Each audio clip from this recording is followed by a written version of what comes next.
How you doing, folks? In this video, I want to answer the question, what causes depression? So it's long been thought that depression is actually caused by some kind of chemical imbalance in your brain. However, we know now that this is actually a consequence of depression, not actually the cause of it. You see, pharmaceutical companies have been pushing this idea that if you take this pill, it will correct this chemical imbalance in your brain and your depression will go away. However, we know that the effectiveness for these medications is actually quite low. And in the cases that they do work, they won't actually deal with the underlying patterns and problems that actually caused you to get depressed in the first place. So what actually does cause you to get depressed? Well, at the very heart of depression, what causes it is loss. Loss of some kind of significant relationship in your life, maybe the loss of somebody who died, maybe the breakdown of a relationship, perhaps the loss of a job, or the loss of status, the loss of health. So it will be some kind of loss that will actually cause you to get depressed. It might even be a loss of peace of mind because of some traumatic event that happened in your past. So we know that it's not just the loss, though, that actually causes you to get depressed. You see, for thousands of years, our ancestors would have had to deal with a huge amount of loss. Death, disease, famine, floods, wars, and they didn't all become depressed. So we know that it's not just loss, but it's the way you interpret these losses that cause you to get depressed or not.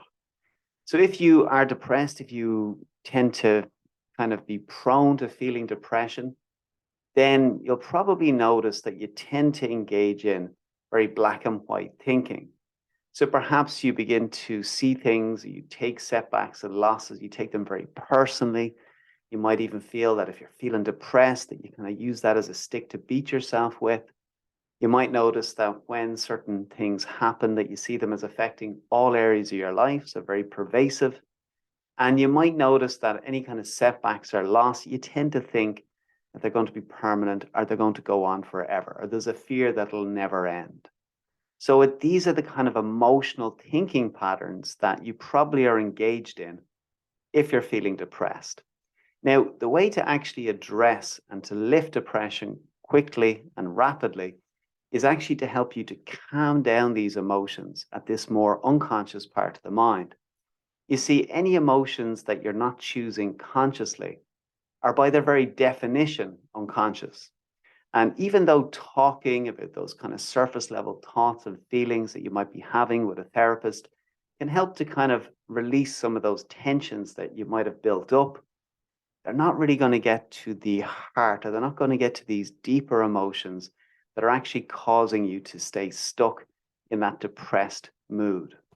So that's why really to address your depression really effectively, we need to be able to address these unconscious emotions, and we need to be able to dampen them down, and we need to be able to switch them off. And we need to be able to break up this depressed thinking at this more unconscious part of your mind. And when you can actually do this, this is when you can actually start to feel more relaxed in yourself. This is when you can actually begin to essentially start doing things, or have the energy and the motivation and the want to actually start engaging in things again. This is when you can start to rebuild your confidence and your energy levels. This is when you can correct your sleep. We know there's a huge connection between sleep and depression. And when you can correct your sleep, when you can start sleeping better and you can start to rebuild your energy levels, you can start to feel more confident in yourself. That's when you can actually have the motivation to start going out and engaging in life again and doing the very things that you used to do before you became depressed. So if you'd like to learn more about how I might be able to help you, then I encourage you to reach out. You can send me an email, pick up the phone, and I look forward to talking to you soon. Take care. Bye-bye.